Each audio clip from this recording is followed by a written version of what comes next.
Welcome to the Pastors and Money podcast. I'm Joy Suzanne Hunt, pastor and financial coach, bringing you conversations about personal finance, church finance, and how we disciple our churches in the areas of finance and stewardship. You can find the episode show notes and more at pastorsandmoney.com. And here's the show.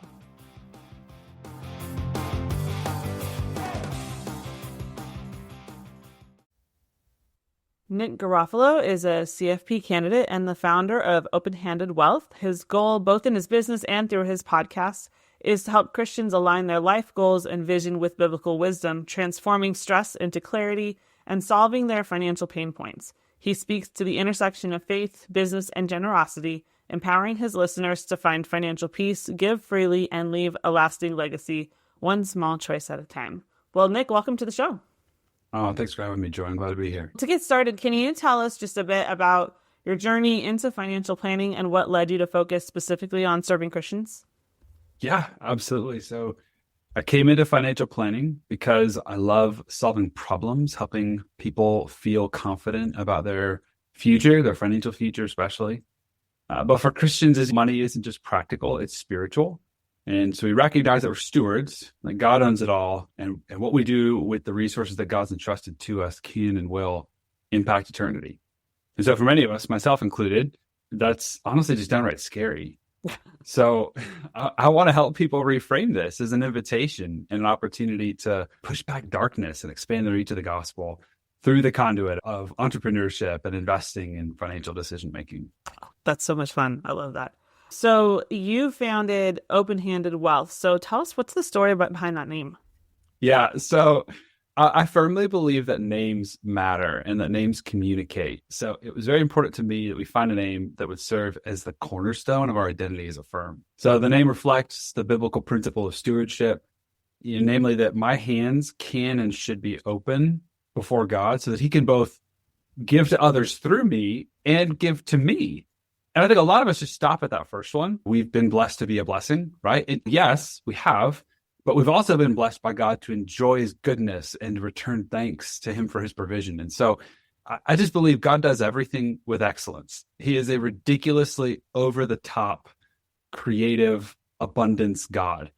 Yes. And if you don't believe me, just look at creation. Count the stars. He could have stopped at 1 million. He could have stopped at 1 trillion. I was reading, astronomers actually estimate that there's something like 200 billion trillion stars, as if they could even put a number on it. Or how about bananas? Did you know that there's over 1,000 distinct types of bananas? What? 1,000. And there's That's basically bananas. One in the United States. Oh, that was such a great joke, Joe. Wow. Well done. I couldn't help it. What a groaner. So, yeah, Open-Handed Wealth is about living generously, trusting God as the ultimate provider, recognizing wealth is not just about money accumulation. It's about living life to the full, impacting those around us, leaving a legacy, all of that. I love it.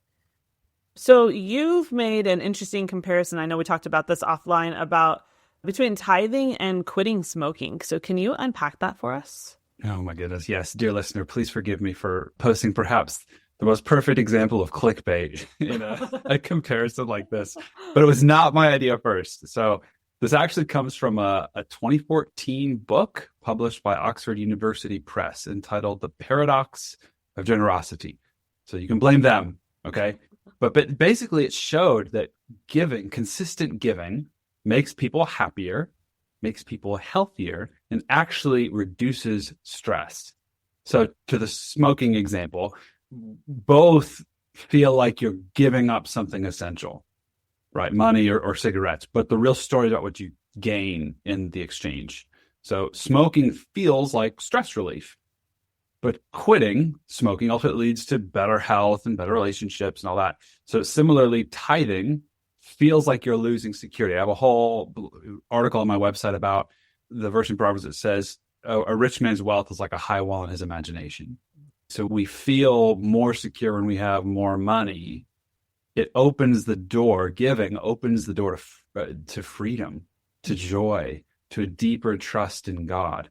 So both are transformative habits, right? Quitting smoking and giving that initially feel very hard, but lead to incredible rewards, or at least can. So then we know, I've never been a smoker, but I've known some smokers that they know that they should quit. Sure. But it's a scary thing to let go, or maybe they've tried and they failed at it before. How can you help people overcome that initial fear of letting go when it comes to their tithing or making other financial changes? Yeah, I want to speak with the utmost compassion and empathy. These are waters that I want to eat very carefully, but I want to encourage people. Kind of two things. First, God's provision doesn't depend on your bank balance. It depends on his faithfulness. So whether or not you can ever bring yourself to start giving, God's abundant love for you is absolutely not contingent on that. So let's first start there. And then second, for those that really want an easy onboarding ramp here, it's okay to start small. You don't always have to rip the Band-Aid. Maybe start with 1%, 2%. I do this with clients trying to build savings habits too. Sometimes it's literally starting with $1, because if you save $1, it's going to force you to open the account, connect the receiving bank, turn on initiate a transfer. And then the next time, if you just add a 0 or 2 behind the number, at that point, it's way easier. But the first dollar is a big deal. So it's okay to start very small and be kind with yourself that this is how learning happens. This is how habits are developed. They don't just go 180 degrees in a day. I think we'd all break our necks at that kind of pace of life change. So consider the very small steps as gracious, kind on-ramps to the change that you're really pursuing. Yeah. And you do that first dollar or that first 5 or 10 or whatever it looks like. And you can kind of sit back and go, oh, I'm okay. I survived. We're going to be okay. Intellectually, like the process is going to be the same at that 10%, or even if God's calling you to do, as he calls us all to eventually to do something above and beyond, the 10% is supposed to be a threshold, right? But still there's that act of, oh, I did it and I was okay. I can keep going. Absolutely. And what's a stretch for me and you might be completely different from what's a stretch for somebody else. I remember thinking about this with one of my financial coaching clients who's a new believer. So we've been coaching for a while, but she became a believer a few months ago. And she is starting to learn how to tithe. And I was thinking about how this was way easier for me because I just started doing it when I was a kid. It was just what we did. And so there's a tactical thing of making sure it gets done, but it wasn't like a oof, because it was when I learned how to budget, tithe was always part of what I was doing anyway. So there was no ouch, right? But for somebody who's never done that before, that's a different thing. On the other hand, there's been some other challenges where God has invited me to give and to stretch myself in giving that were beyond the tithe. And there was some ouch. Okay, what are we doing here? You do know I have this thing coming up that I have to pay for. Right. What was necessary to stretch and grow my faith and what's necessary to stretch and grow her faith are two different things. I love that you're bringing it back to that, though. One of the main points of a tithe, I mean, it's not just to provide for the operational needs of your church, although that is very practically what your tithe should be doing. But it's, my goodness, if it's not a retraining your brain to rely on God and not on money, I don't know what it is. So it is about stretching faith. Ironically, too, your example about when you were a kid, your first tithe probably was $1, right? Maybe even less. Probably. You probably got paid $1 for something and your mom made you drop a dime in the offering plate. Right. And like, that's beautiful. Like, what a sweet example of getting to train a habit at a very young age. Anyway, I thought that was funny because, like you're a financial coach, right? So I don't know what you charge, but I'm guessing that the first time that somebody ever comes to the knowledge of the existence of the services of a financial coach, they probably don't have quite in mind the dollar amount that financial coaches may charge. So there might be a little sticker shock the first time. And let's just say, I don't know if it's $100 a month or how that works, but like for a lot of people, tithing is more than a few $100s a month. I mean, if you're a high earner, it could be thousands of dollars a month, possibly more. And so the idea of, wait, I'm supposed to give how much? That's a big number for me. And there's some for us as pastors to recognize, not that we're encouraging someone to stop wherever they start, but to recognize that this might be a much bigger mental challenge than it was for those of us that grew up in the church.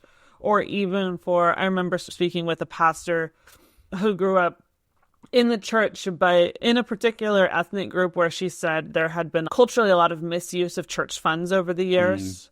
And in that group, it was kind of a known thing that was happening. And so on the one hand, people are not so sure about tithing because they grew up with that, even though now we're 40 years later. Sure. And then on the other side, pastors are not so sure about asking people to tithe because they don't want to be perceived as this other thing.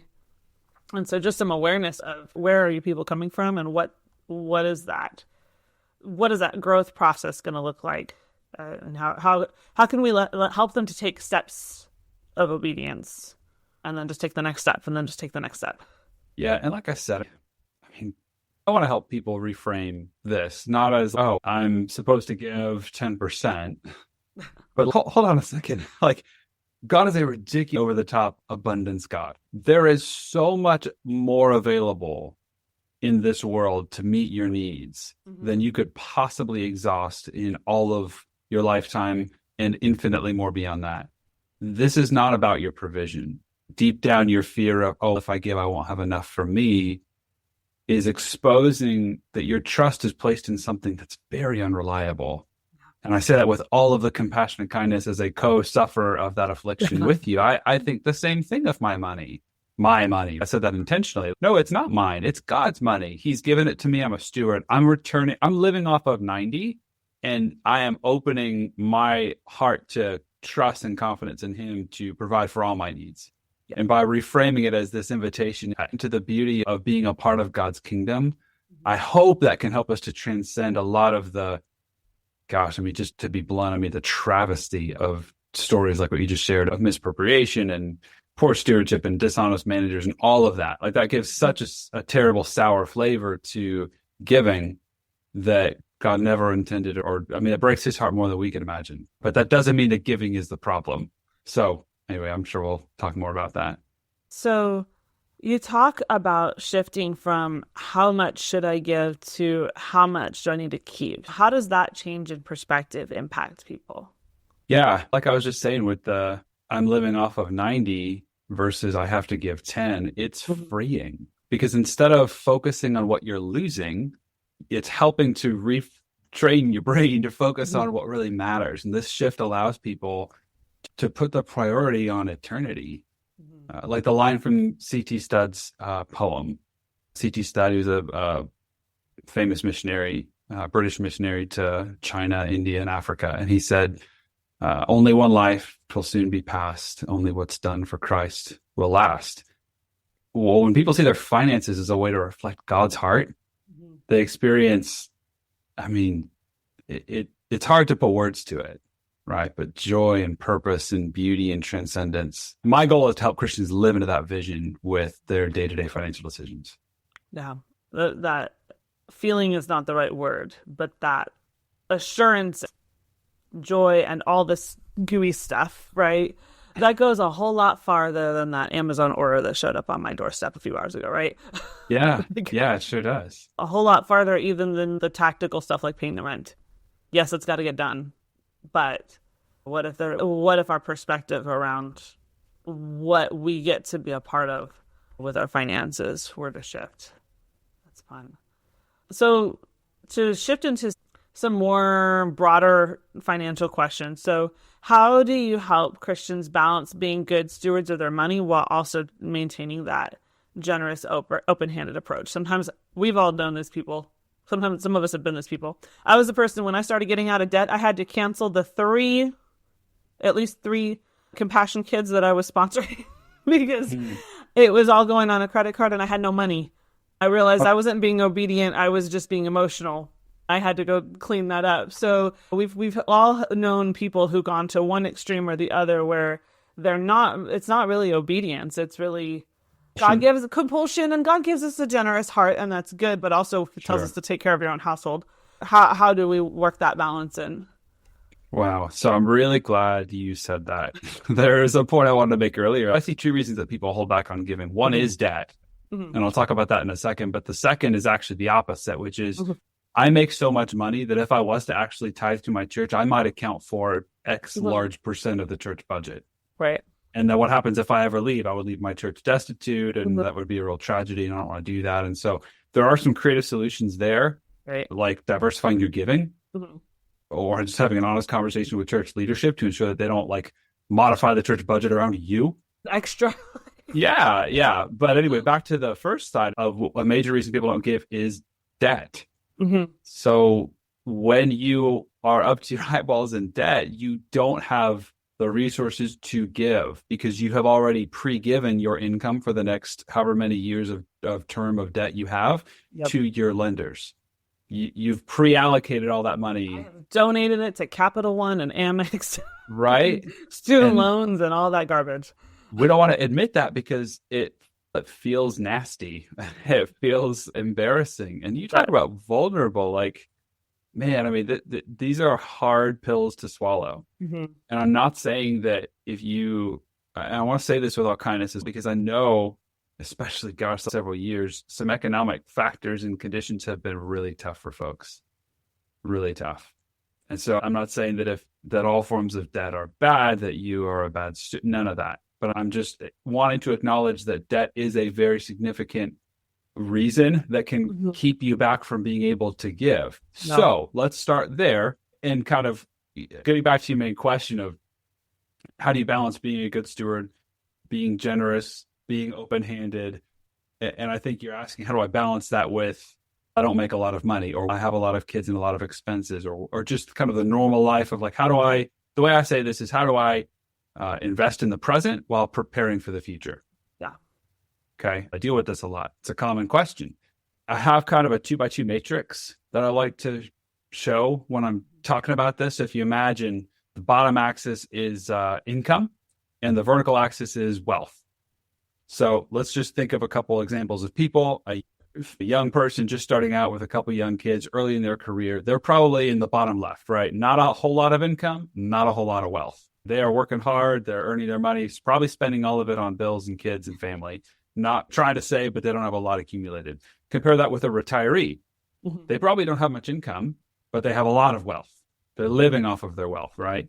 That's the left side. The right side, that's somebody with a lot of income, so a very high earning young professional likely, or an older professional, but someone very high earning who's not accumulated or saved a lot of wealth yet or to date. And then the top right quadrant is that person has a lot of income and a lot of wealth. Based on where you fall in that 2x2 matrix, there's a different approach to what giving can look like for you. So the bottom left, you should be giving some, because we all should be giving some, right? I think of Paul's encouragement of the church in Macedonia, that extreme poverty, terrible affliction, they still gave, and it was to them a source of great joy. So we should all be giving something, but you should also be saving a lot, because wisdom compels us to prepare for the inevitable or the very likely future needs that we will have. We don't want to be a burden on others. So we should be saving a lot and giving some. Compare that with the opposite, right? The top right. This person doesn't need to save anything. They need to give a lot, right? They have plenty of wealth, plenty of income. They have huge power to give to meet the needs of the church, the missions community, like humanitarian needs. They can give a lot. And so based on where you fall in that matrix, it helps to prescribe what giving could look like for you. That's a interesting way to think about it. I don't know if I've put that organization of it together, and I might have to borrow that. I borrowed it as well, so I can recommend it. What is it they say? Still like an artist? Yeah, sometimes you come across an idea that just helps to put explanation to something that you haven't been able to put into words. Mm-hmm. And I think it does a lot of honor and good to share that with others. So I recommend that one. Yeah, I was thinking again too when I started paying off debt and I had to cancel all these things, and I continued to tithe, but pretty much anything else I stopped doing because I'm single, I don't have a built-in accountability partner. So my parents, when they're going through this process, they would say, okay, if Holy Spirit talks to both of us about it, then we're going to go do the extra thing. I can't do that. I don't have a spouse.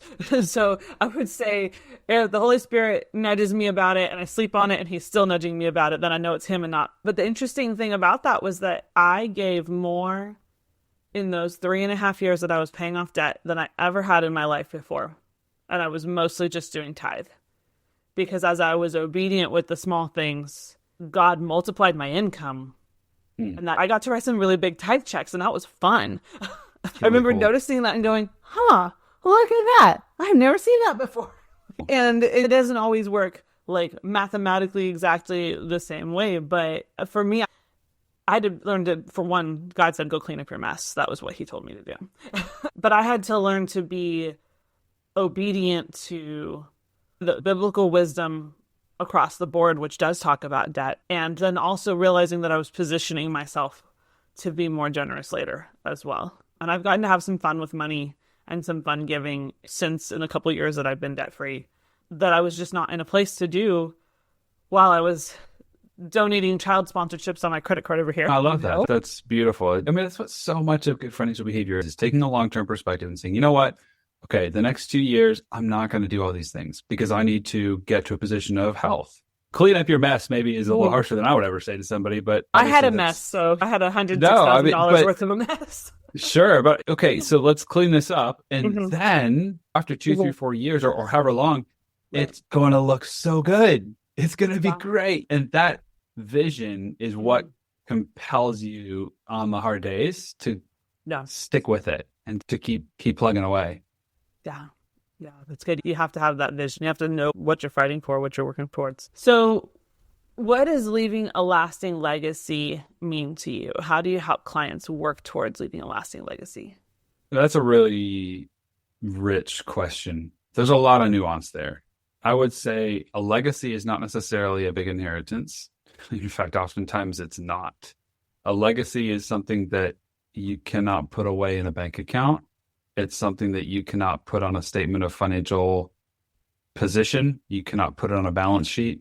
A legacy is something that comes from tried character, from showing up, from a million little relational deposits.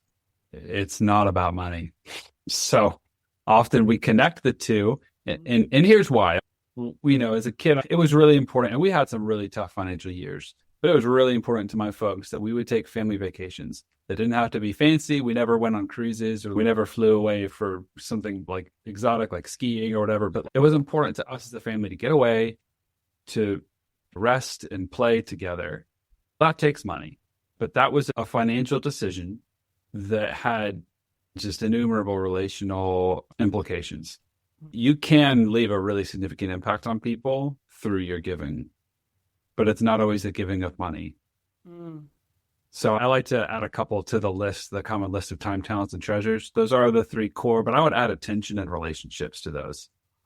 And those are kind of subcategories under time. Attention, oh my goodness. This didn't used to be such a problem. If you're talking with someone and you're distracted by a device or a screen, you're not really giving your full attention. And we all know how that feels. Yeah. And so I just encourage you, press into giving someone your attention because that will impact them more than you could ever know. Just think of how it feels for you when you get someone's full attention. And then relationships, again, it's a subcategory under time, but investing in relationships, I don't even know where to start. I mean, that's such an important thing. It's such a valuable, intangible. So when I think of legacy, I mean, yes, money is certainly a part of it. And Proverbs talks about leaving an inheritance to your children's children. I actually do believe that speaks of a generation skipping trust. And I think that's really cool to leave money to your grandkids. But it's not just that. It's about so much more. I saw some really cool ideas of there's some trust you can set up in different estate planning strategies that will give money to charity, but you can do it on behalf of. So like you could leave to your grandkids a charitable remainder trust, for example, that will give to a charity in their name. Anyway, there's just some really fun, cool ideas of your kids involved. You can use like a donor advised fund or something to give your kids and your grandkids the opportunity to steward a gift that you've already prepared, but they get to decide like where it goes. But that's really fun. It's lots of fun stuff like that. So these are just ideas. Obviously, this isn't like any explicit advice, but just there's a lot of really cool, clever ways that you can use these cool financial tools to leave legacy. And even just as you were talking about that, I was thinking back to my parents teaching me to tithe when we were dirt poor, and like talking to your kids about the things that you're doing with your finances, talking to them about the fun generosity things that you get to do, about what role money plays or doesn't play and how that connects into our spirituality and all these things, helping your kids grow up with that and your grandkids grow up with that healthy understanding, the biblical understanding of what money is. That's exactly what I'm talking about. That's the inheritance to your children's children. I mean, that's what it is. It's getting to share and to teach and to pass on stewardship principles. Yeah. That's beautiful. The reality is, if you left them no money, but if you left them that, they could be in a really great place. And on the flip side, if you left them a big pile of money and didn't teach them God's way to manage it, it's going to be gone tomorrow. There's so many stories of how that ruins families, especially like families of extreme wealth, how seldom it will last past the second or third generation, because the character to manage that kind of a fortune is rare. Right. You're exactly right. If you leave them no money, have left them with decades of an example of a character to follow, they'll be just fine. And if they'll be just fine. When we grow, if you're growing wealth and you're learning to manage it in a biblical way, and it's growing and you're learning and it's growing and you're learning, you're never having to take this big burden and figure it out all at once. And so that inheritance that goes without the teaching to go with it, they get crushed. Yeah. And then it's just gone. As we wrap up today, this podcast is, my audience is mainly pastors and church leaders. And so what encouragement could you give to those pastors who are maybe they're struggling, or maybe they're trying to figure out how can they have more of these healthy conversations, even churches or in their congregation? How would you encourage them? 3 simple words. You're not alone.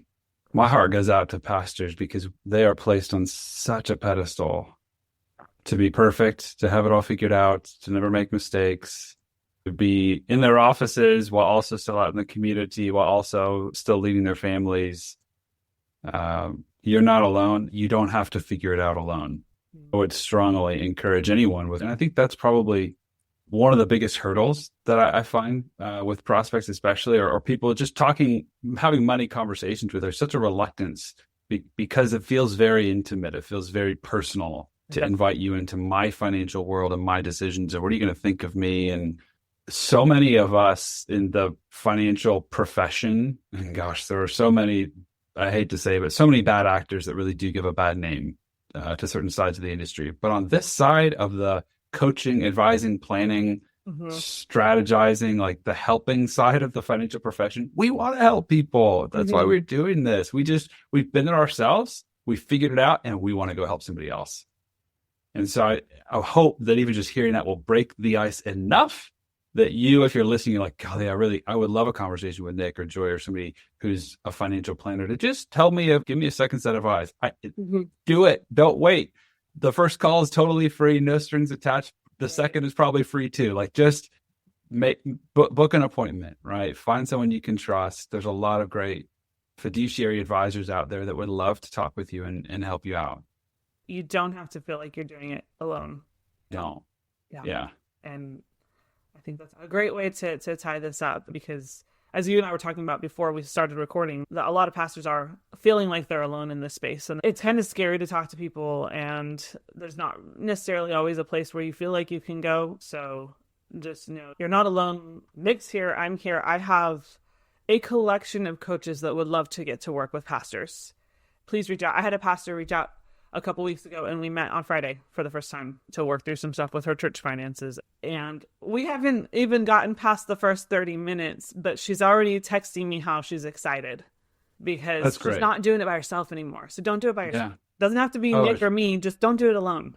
It feels like such a relief to finally be able to put that burden on somebody who's used to carrying it. Yeah. That's a client told me that. I was like, man, what a great way to say that. And by the way, I mean, Joy, you said a lot of pastors feel alone. I would add to that because they are. And because they're scared that if they say anything to their congregation or they ask the money smart people in the church, that they'll get in trouble in some way for it, or even worse. So I would just add to that as well. As a fiduciary advisor, I have a duty to client privacy. So if anybody, prospect, client, anybody comes to me, talks to me, no one will know that they're a client if they don't say. So there is a level of privacy and security that from having a conversation with someone who is an accredited financial professional. This should bring you comfort in knowing that at the very least, this conversation is not going to be broadcast, right? It will be protected. It will be private, and it's a safe place to start that conversation. Yeah, for sure. Nick, thank you so much for your time today and your words of encouragement and wisdom. Where can people find out more about what you're doing? Joy, thanks for having me. It's really been a pleasure. To anyone listening, if you want to find me, you can find me on the social platforms, Nick Garofalo or Nick Makes Sense. You can check me out at openhandedwealth.com. I've got some free resources there as well. It'd be my pleasure and a joy to meet any of your listeners. Thank you so much again for your time, and hopefully we'll talk to you soon. Thanks, Joy. Thank you for listening to today's show. I'd love to know what you think about it. You can leave a comment on the show notes at pastorsandmoney.com/podcasts or email me at joy@pastorsandmoney.com. If you enjoyed the show, please subscribe, share, and leave a review. This helps us to get the word out and invite more people into these conversations. If you'd like to connect, you can find me on Instagram or Facebook at Pastors and Money. I can't wait to talk again soon.